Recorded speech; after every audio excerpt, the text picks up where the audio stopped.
Generasi demi generasi tertoreh dengan pasti, terampil mengedepankan prestasi. SD Negeri 1 Cikulak, sekolah kami.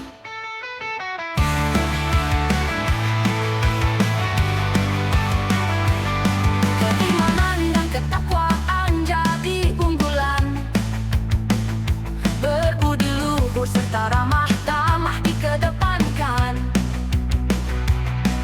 Inovasi dalam teknologi diterapkan.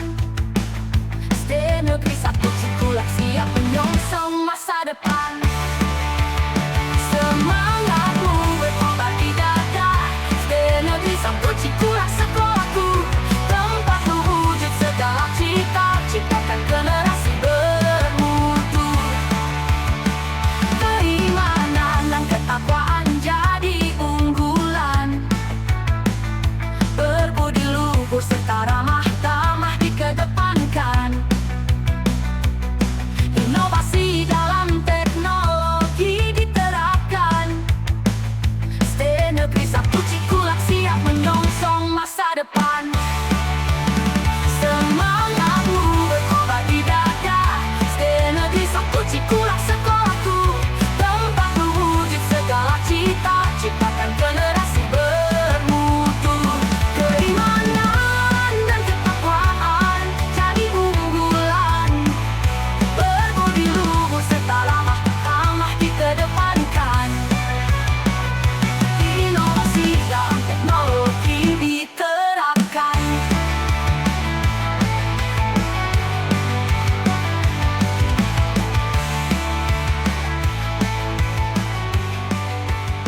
Semangatmu berkobar di dada. SD Negeri 1 Cikulak, sekolahku, tempat mewujud segala cita, ciptakan generasi bermutu.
Selamat pagi Pata, apakah hari ini dengan keadaan baik?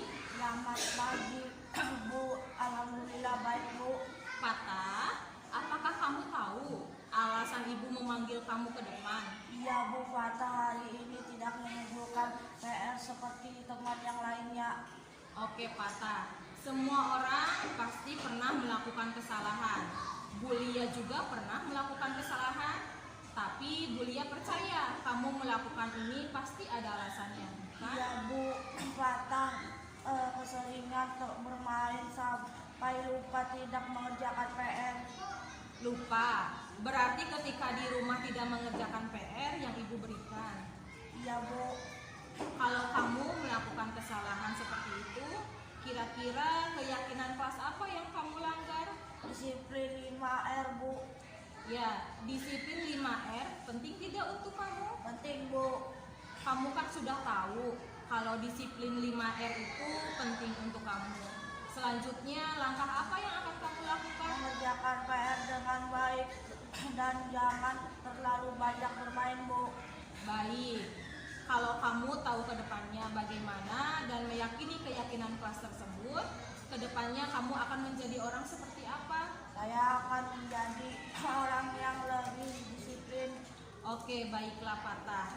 Bisa kembali ke tempat duduknya. Baik, Bu, terima kasih. Terima kasih Pata.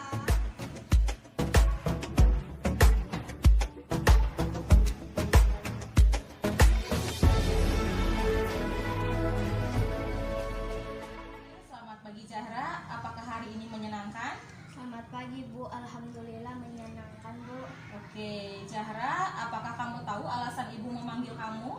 Iya, Bu. Zahra hari ini tidak berpakaian atribut lengkap. Oke, Zahra, semua orang pasti pernah melakukan kesalahan. Bulia juga pernah melakukan kesalahan, tapi Bulia percaya kamu melakukan ini pasti ada alasannya. Iya, lupa, Bu. Oke, lupa. Berarti tadi malam Zahra tidak mempersiapkan perlengkapan untuk hari Senin ini. Iya, Bu. Kalau kamu melakukan kesalahan seperti itu, kira-kira keyakinan kelas apa yang kamu langgar? Disiplin 5R, Bu. Disiplin 5R. Penting tidak untuk kamu? Penting, Bu. Kamu kan sudah tahu kalau disiplin 5R penting untuk kamu. Selanjutnya, langkah apa yang akan kamu lakukan? Mempersiapkan dari malam, Bu. Baiklah, kalau kamu tahu kedepannya bagaimana dan meyakini keyakinan kelas tersebut, kedepannya kamu akan menjadi orang yang seperti apa, Zahra? Saya akan menjadi orang yang lebih disiplin dan mandiri, Bu. Oke, baiklah. Zahra bisa kembali istirahat bersama teman-teman. Baik, Bu. Terima kasih. Sama-sama, Zahra. Assalamualaikum, saya Fatah, siswa kelas 5B SDN 1 Cikulak. Saya merasa senang ketika tadi pagi saya tidak mengumpulkan PR, tidak dihukum, dimarahi Bulia. Saya diberi arahan sama Bulia agar lebih giat lagi belajarnya. Terima kasih Bulia. Waalaikumsalam warahmatullahi wabarakatuh. Assalamualaikum, saya Zahra, siswa kelas 5B SDN 1 Cikulak. Saya merasa senang karena saya tidak dihukum atas kesalahan saya dengan kejadian tadi pagi. Semoga saya lebih giat lagi dan mandiri. Terima kasih, Bulia. Wassalamualaikum warahmatullahi wabarakatuh.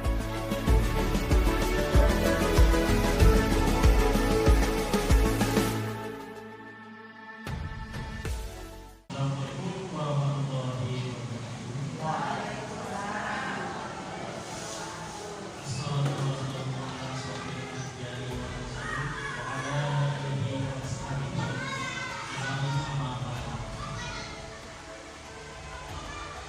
Pada hari ini tak sampai bahwa ibu yang mulia yang posisinya yaitu sebagai guru di SD Negeri 1 Cikulak telah melalui rangkaian calon guru putra, dan pada hari ini yaitu mungkin akan akan merefleksikan dua ya untuk budaya kesehatan yang budaya positif. Jadi Bapak dan Ibu, ada sedikit penjelasan dari Ibu yang ini yang melalui tahapan-tahapannya mungkin ini baru setengah gitu ya. Nanti mungkin depannya masih ada banyak lagi step atau tahapan yang ini dari penjelasan ini. Mungkin disimak menariknya sebuah pembahasan yang akan dibawakan Ibu yang Amelia. Waktu dan tempatnya saya persilakan. Izinkan saya memberikan waktu supaya acara ini lebih semangat lagi. Mohon memberikan catat ya Bu ya. Catat gitu kalau nanti saya membacakan fatihah ini. Materi mentari terbit belum tinggi.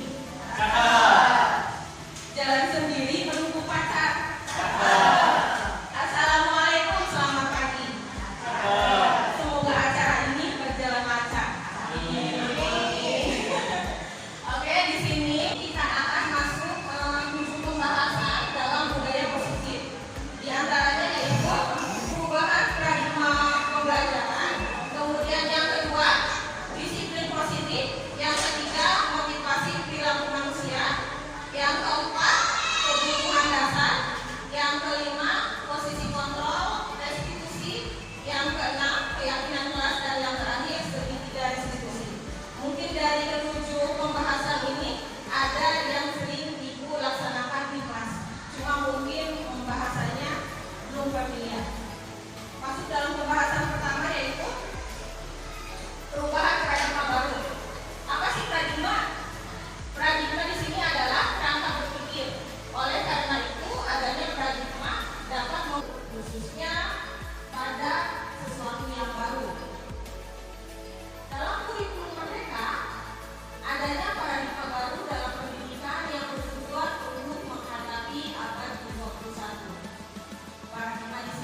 siswa tidak ada rasa takut kepada gurunya. Nah, dalam posisi ini, siswa ketika dalam pelaksanaan proses pembelajaran akan lebih pede, akan lebih berani, akan lebih mampu mengutarakan apa yang mereka pikirkan atau apa yang mereka inginkan dari proses pembelajaran tersebut. Bahkan ketika mereka tidak berani, mereka mampu bertanya, "Bu, ini seperti apa? Bu,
mengikuti upacara.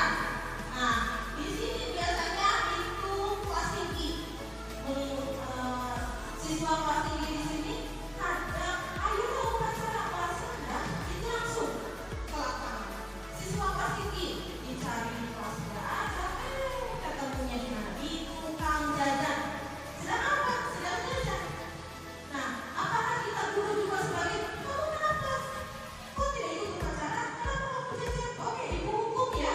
Kamu berdiri di depan bendera sambil hormat 10 menit. Nah, apakah tindakan saya itu benar menurut Bapak Ibu? Iya, salah. Ya, jangan. Kita harus melihat dulu, mungkin dia sebelum sarapan atau bagaimana. Nah, ketika siswa-siswa di sini melakukan kesalahan, datang ke sekolah tidak tepat waktu, kemudian mengenakan seragam tidak sesuai aturan, kemudian mengikuti upacara, mengumpulkan tugas tepat waktu atau belum waktunya, yaitu datang ke sekolah tepat waktu, kemudian mengenakan seragam sesuai aturan, mengikuti upacara, yang terakhir yaitu mengumpulkan tugas tepat waktu. Motivasi perilaku manusia. Ya Bapak Ibu, oke. Motivasi perilaku manusia. Menurut Diana Dosen, dalam bukunya menyatakan ada 3 motivasi perilaku manusia. Di antaranya yaitu untuk menghindari ketidaknyamanan atau hukuman. Ketidaknyamanan atau hukuman. Ini adalah tingkat terendah dari motivasi perilaku manusia. Biasanya orang yang motivasi perilakunya untuk menghindari hukuman atau ketidaknyamanan. Nah, saya contohkan ya Bapak Ibu. Di sini kan untuk menghindari ketidaknyamanan atau hukuman. Biasanya seperti ini terjadi pada siswa laki-laki. Oke anak-anak, kerjakan halaman ini ya nak.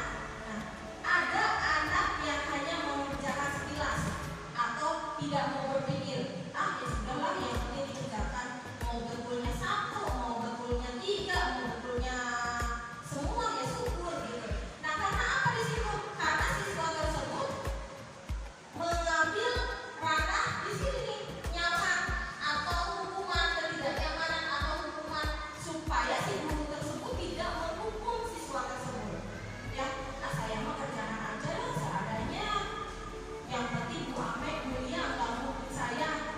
Yang penting saya tidak dihukum guru. Nah, biasanya ini terjadi pada siswa laki-laki.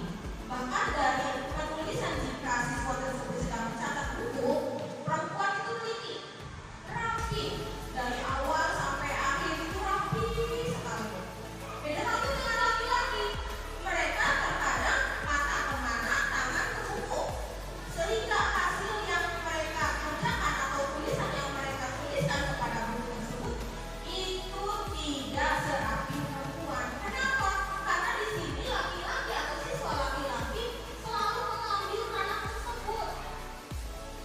Ya, mengambil ranah ketidaknyamanan atau hukuman.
menjadi orang yang mereka inginkan dan menghargai diri sendiri dengan nilai-nilai yang mereka percaya. Orang dengan motivasi ini akan bertanya, akan menjadi orang yang seperti apa apabila saya melakukannya. Jarang ya, ada motivasi ketiga ini jarang. Biasanya terjadi pada siswa-siswa yang mereka memiliki kecerdasan yang lebih tinggi daripada siswa yang lainnya. Mereka merasa pribadi mereka merasa saya mampu, saya bisa melaksanakan tersebut. Jadi mereka percaya diri terhadap apa yang dimiliki pada dirinya itu lebih tinggi daripada siswa-siswa yang lain. Kalau siswa yang lain, meskipun kepercayaan dirinya kurang atau kemampuan dalam akademiknya kurang, mereka akan berusaha sekeras mungkin untuk mendapatkan hasil yang tinggi atau hasil yang bagus. Meskipun notabene itu kurang, tapi dalam posisi yang ketiga, ini mereka hanya memiliki kepercayaan diri yang tinggi. Ah, saya masih bisa kok, biasa aja. Udah pede. Seperti itu. Ya. Jadi tidak mengharapkan apapun siswa tersebut mendapatkan hubungan tidak mungkin karena dia pintar, karena dia melaksanakan tugas, kemudian mendapatkan imbalan atau penghargaan mereka sudah biasa. Kenapa? Karena dia sudah bisa memposisikan dirinya sebagai siswa yang pintar, siswa yang mampu. Maka di situ dia tidak mengharapkan ke satu dan yang kedua ini dia pede atas nilai-nilai yang mereka miliki.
sehingga emosi guru itu terkuras di sekolah.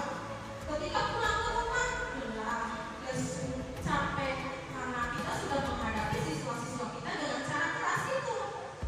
Nah, manfaatnya di sini dalam pemaparan yang saya katakan, saya memposisikan guru itu sebagai pribadi yang lebih baik, yang lebih menyenangkan lagi kepada siswa, sehingga manfaat kepada gurunya juga baik, emosi kita tidak meluap kepada siswa, kemudian kita juga tidak terlalu capek menghadapi siswa. Jadi dengan yang hal-hal yang pernah kita terapkan dulu, jangan sampai kita terapkan lagi. Jenjang ini merupakan tahap penting agar manusia dapat tetap mempertahankan hidupnya sebelum naik ke jenjang pendidikan berikutnya. Oke, masuk pada posisi kontrol. Apa sih posisi kontrol restitusi? Di sini ada 5 posisi kontrol dalam penerapan disiplin. Nah, di sini ada kelima posisi kontrol yang umum terjadi. Ya, terjadi dalam sebuah sekolah. Biasanya itu yang pertama itu adalah penghukum. Dia menghukum guru, menghukum muridnya. Nah, penghukum itu sering ya, bahkan masih ada guru-guru yang melaksanakan ini, penghukum.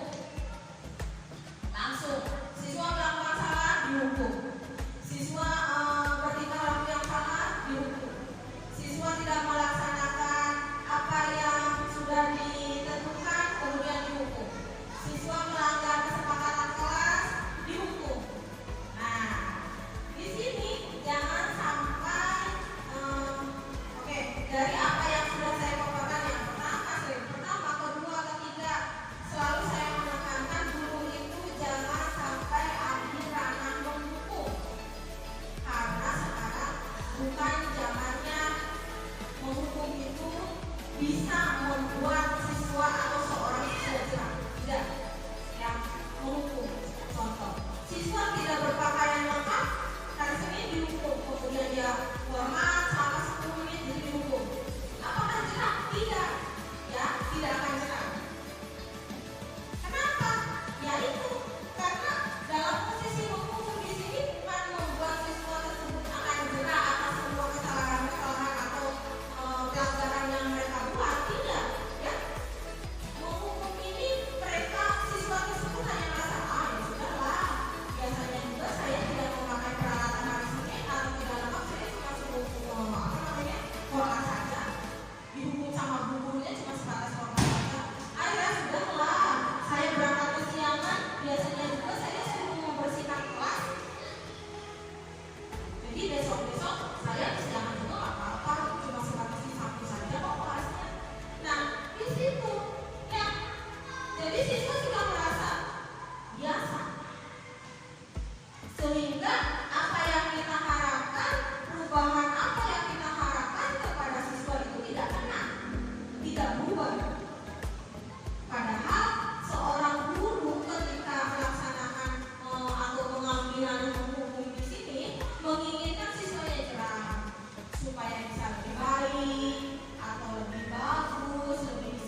tidak harus dengan nada tinggi, tidak harus langsung berhadapan kepada siswa tersebut dengan cara mengambil dengan suara yang keras, tidak. Ya, dengan bahasa yang halus itu bisa kita lakukan supaya apa? Siswa tetap merasa nyaman terhadap kita sebagai guru. Kemudian yang ketiga itu teman. Ya, posisi kontrol yang ketiga itu adalah teman. Ya, sebagai guru kita jangan sampai memposisikan kita sebagai guru. Guru nggak boleh dengan teman-teman. Seorang guru harus dihormati siswanya. Seorang guru harus disanjung oleh siswanya.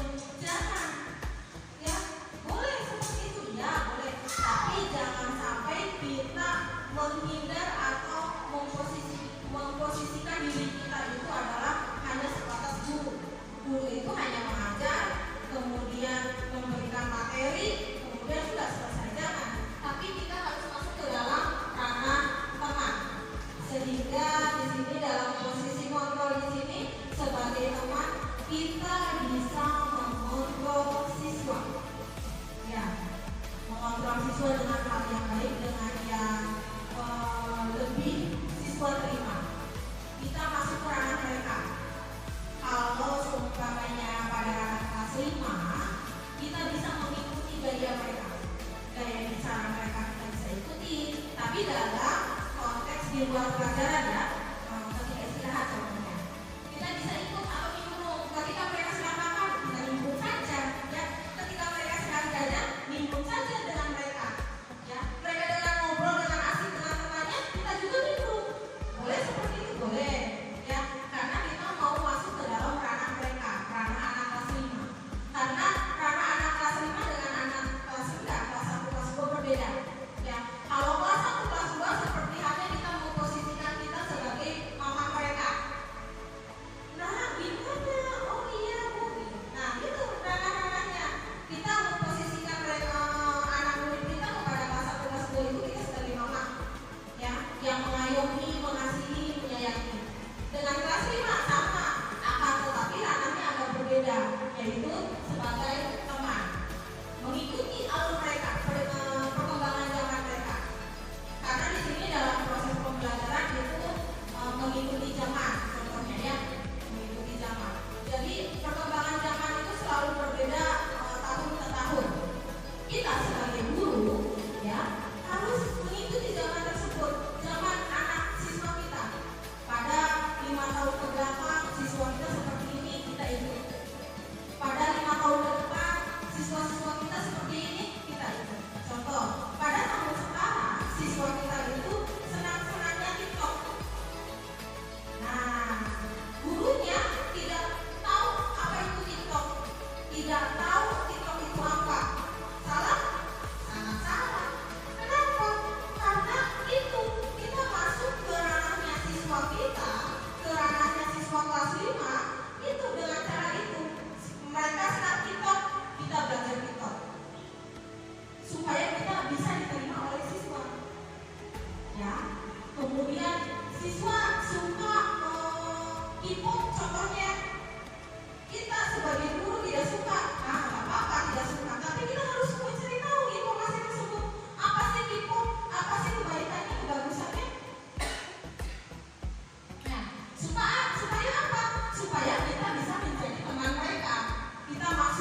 guru. Boleh dibuat langsung oleh guru? Jangan. Ya, apalagi hasil dari orang lain. Gurunya menyerahkan, Pak Operator, tolong dong saya bikinkan keyakinan kelas bentuknya yang cantik ya, Pak Operator ya. Oke, cari aja di Google. Kemudian bikin, kasih aja nama saya sama tanggal sama kelas saya. Jangan. Meskipun banyak memang berseliweran ya, mau kita beli, mau kita cari di Google, mau kita langsung nyuruh operator bikin dong atau sebagainya, bisa. Tapi jangan sampai, karena di sini yang namanya keyakinan kelas itu adalah hasil dari apa yang siswa kita pikirkan, yang siswa kita mau, yang siswa kita harapkan. Ya, tenang, guru di sini hanya sebagai pemantau. Biarkan siswa yang berkolaborasi dengan siswa yang lainnya. Di sini ada caranya, cara merumuskan keyakinan kelas oleh guru. Yang pertama yaitu siswa untuk meminta siswa untuk menulis keyakinannya. Langkah awal yang bisa dilakukan adalah meminta siswa untuk menulis keyakinannya. Ya, di sini kita sebagai guru hanya sebagai pemantau ya. Semua yang siswa inginkan bisa dituangkan ke dalam keyakinan ini, keyakinan kelas di sini. Kemudian caranya yaitu antara siswa ke-1, ke-2 dan seterusnya bisa menuliskan keyakinan kelas apa yang mereka inginkan. Ya, bisa juga kita memberikan kertas, kemudian siswa menuliskannya di kertas tersebut tanpa menuliskan namanya. Boleh ya, menuliskan keyakinan kelas yang mereka inginkan, kemudian kita berikan warna kertas berwarna yang mereka sukai, hijau, mau pink dan sebagainya. Ya, setelah siswa tersebut menuliskan keyakinan kelas yang mereka inginkan, kemudian siswa tersebut bisa menempelkannya di depan atau di kertas yang sudah kita siapkan. Kemudian kita sebagai pemantau ya merangkum keyakinan kelas apa saja yang akan kita laksanakan di kelas itu. Karena tidak mungkin ya siswa satu dengan yang lainnya itu akan ada yang sama. Maka kita ambil keputusan bersama-sama keyakinan kelas apa yang akan kita terapkan dari keyakinan kelas yang sudah siswa-siswi kita buat. Kemudian yang kedua, membahas keyakinan yang telah ditulis. Ya, ketika sudah selesai nih, kita sudah merangkum, kita sebagai guru pemantau kita sudah merangkum bersama siswa kita, sudah merangkum kegiatan yang pertama, kemudian yang kedua, membahas keyakinan. Ya, membahas keyakinan. Contoh, yang pertama keyakinan kelas yang pertama harus tepat waktu. Kemudian kita bahas dengan siswa-siswa mereka, dengan siswa-siswa kita, ya mohon maaf, dengan siswa-siswa kita, bagaimana sih kita siswa tersebut supaya bisa melaksanakan keyakinan kelas tersebut dengan baik, bisa melaksanakan keyakinan kelas yang mereka buat dengan baik dan mudah mereka terapkan dalam proses pembelajaran ketika mereka ada di dalam kelas. Kemudian memilih keyakinan kelas. Nah, sama halnya nih pada poin ke-1, siswa membuat keyakinan kelas, kemudian ditempelkan, kemudian kita sebagai pemantau, sebagai guru memilih keyakinan kelas apa yang pantas dan baik yang akan kita terapkan di kelas. Kemudian yang keempat, mengubah keyakinan agar menjadi kalimat positif. Ya. Contoh keyakinan kelas apa? Mandiri, boleh ya? Contoh mandiri. Berubah ke dalam kalimat positif. Dalam proses pembelajaran, siswa bisa lebih mandiri lagi. Boleh seperti itu ya. Kemudian nomor 5, menyepakati keyakinan kelas tersebut. Ya, karena keyakinan kelas di sini dibuat oleh siswa, ya, dibuat oleh siswa, keinginan siswa, harapan siswa. Maka ketika kita sudah memilih keyakinan kita sudah pilih, kemudian kita bersama-sama guru dan siswa menyepakati keyakinan kelas untuk 1 tahun ke depan. Nah, jadi intinya keyakinan kelas tersebut tidak bisa dibuat oleh orang lain. Tidak pun kita keyakinan kelas ini mengambil dari Google, tidak. Ya. Jadi keyakinan kelas ini adalah hasil dari apa yang siswa-siswi kita harapkan untuk proses pembelajaran 1 tahun ke depan bersama kita. Mungkin seperti itu. Kemudian segitiga restitusi. Apa sih? Segitiga restitusi ini adalah cara kita menghadapi permasalahan yang ada pada slide 1, kedua, ketiga, yang terakhir, yaitu adalah segitiga restitusi. Ya. Segitiga restitusi di sini apa sih? Yaitu salah satu cara memperbaiki diri untuk mewujudkan disiplin diri. Ya. Segitiga restitusi adalah proses menciptakan kondisi bagi murid untuk memperbaiki kesalahannya sehingga karakter mereka lebih kuat untuk kembali pada kelompoknya. Di sini ada 3 langkah segitiga restitusi, yaitu 1. Menstabilkan identitas. Menstabilkan identitas merupakan sisi dasar dari segitiga restitusi.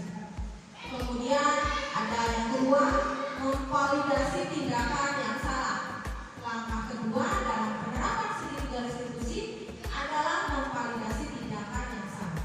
Kemudian yang ketiga, menanyakan keyakinan.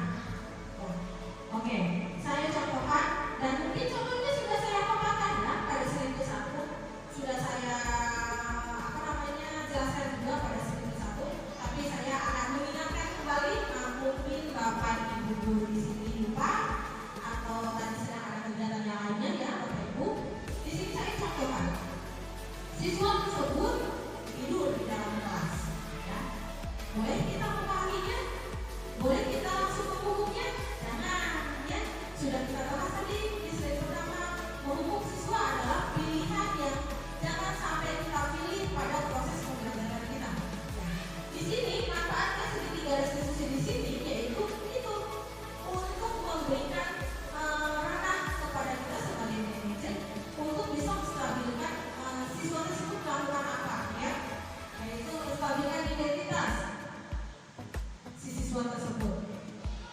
Kemudian memvalidasi tindakan. Ya, kita bertanya kepada siswa tersebut, memvalidasi tindakan pada siswa yang tadi yang tidur ya, siswa yang tidur tadi di dalam kelas, kita validasi dulu tindakannya. Nah, kenapa kamu tidur? Apakah kamu lelah? Kita validasi dulu. Ya, validasi dulu tindakan dia. Siswa tersebut bisa tidur di kelas itu karena apa? Karena alasan apa? Karena faktor apa? Kita gali dulu, ya. Kita gali dulu permasalahan tersebut. Jadi kita jangan sampai melakukan sesuatu langsung ke dalam ranah penghukum. Jangan, ya. Di sini memvalidasi tindakan bermanfaat kepada kita sebagai guru supaya kita tidak mengambil keputusan dengan semena-mena, yaitu keputusan hukum. Karena dia tidur dalam kelas, dia tidur dalam proses pembelajaran, kita langsung menghukum. Jangan, ya. Kita memvalidasi. Apakah memvalidasi itu kegiatannya bermanfaat bagi kita sebagai guru? Ya, sangat bermanfaat. Jadi kita lebih tahu. Dan ketika kita sudah tahu, ya, ketika kita sudah tahu alasan dia tidur, kenapa dia tidur, apa yang mengakibatkan dia tidur, jadi kita tahu sebagai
kemungkinan banyak sekarang siswa-siswi kita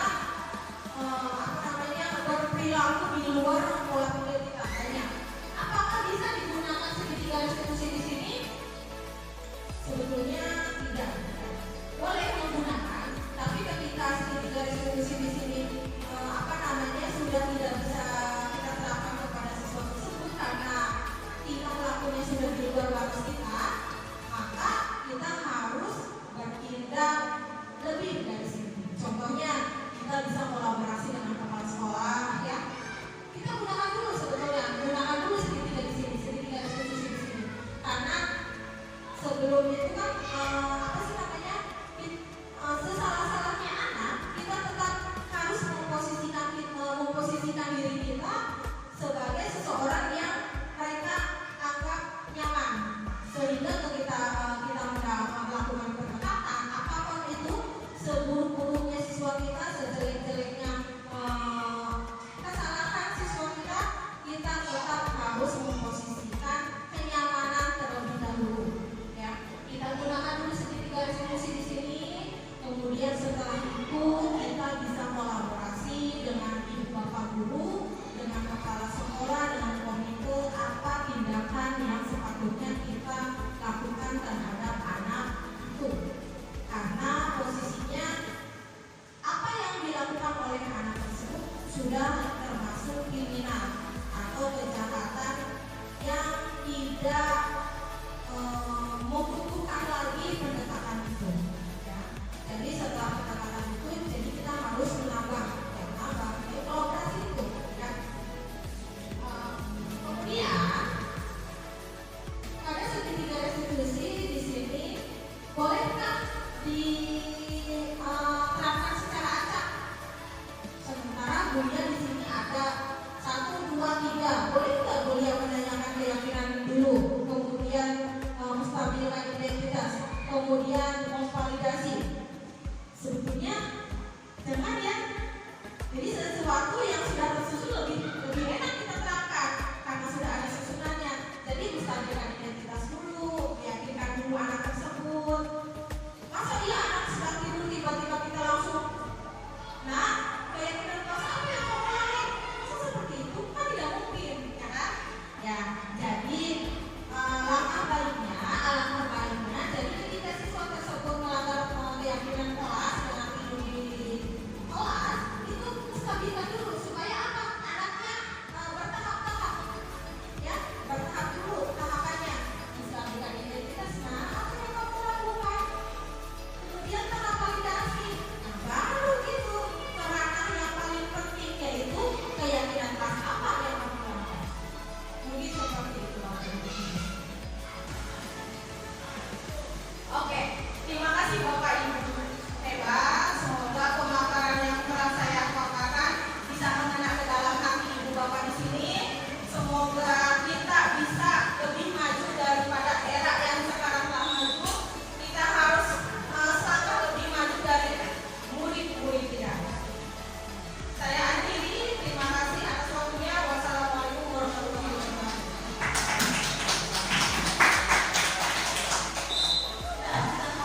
Baik, terima kasih Ibu yang mulia atas paparannya, ya. Jadi sebenarnya gimana, ya, sesuai moderator itu dalam artian menghidupkan suasana, ya. Tapi itu jangan sesuai gurunya di selalu buat moderator. Baik, apa yang akan disampaikan Ibu yang mulia tolong diketik yang baiknya, yang buruknya mungkin kata buah-buahan, kalau yang buruk untuk dibuang, kalau yang baiknya dimakan atau digunakan, gitu, ya. Jadi seperti itu. Ada hal yang menarik ketika Ibu yang menjelaskan tentang segitiga restitusi. Ketika anak itu ke sekolah, contohnya itu tidak menggunakan batik atau menggunakan pakaian yang benar, berarti anak tersebut tidak boleh didukung, begitu. Nah, tetapi ketika guru itu ingin ada rasa gimana, ya, mengkal dalam hati itu, kalau tidak didukung anak mungkin tidak jerah, begitu. Apakah itu masih bisa dilakukan, gitu Ibu, ya? Oke, terima kasih. Berarti ini Bapak moderator yang bertanya langsung kepada saya. Oke, siap, terima kasih. Jadi seperti ini, ya Bapak, terima kasih. Ini ya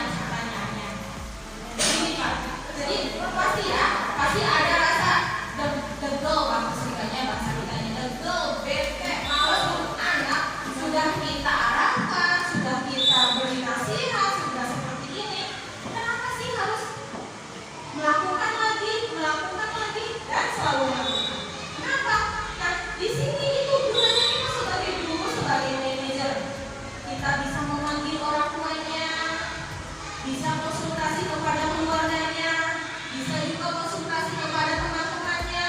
Ada apa anak ini? Jadi sebetulnya anak melakukan sesuatu tidak mungkin tanpa alasan seperti itu, Pak.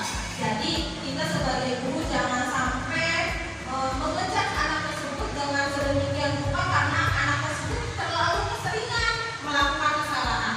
Tapi setelah kita memberi nasihat tetapi anak tersebut masih tetap melakukan kesalahan, mari kita koordinasi dengan guru yang lain. Contohnya kita kolaborasi dengan ibu bapak yang di sini. Kemudian hal yang terakhir yang bisa kita lakukan yaitu tentunya kolaborasi dengan kepala sekolah. Dengan mengunjungi rumah siswa tersebut, kita menghadap kepada orang tuanya apa yang selanjutnya kita lakukan di rumah tersebut. Bagaimana kondisinya? Nah, itu berbagai tahapan yang mungkin kita bisa lakukan untuk ke depan. Terima kasih, semoga pemaparan saya masih kurang dan bisa digali lagi oleh Bapak. Baik Bapak Ibu, ingin pemaparan yang agak bisa diterima gitu ya. Selanjutnya Bapak Ibu, mungkin ada pertanyaan dari Bapak Ibu.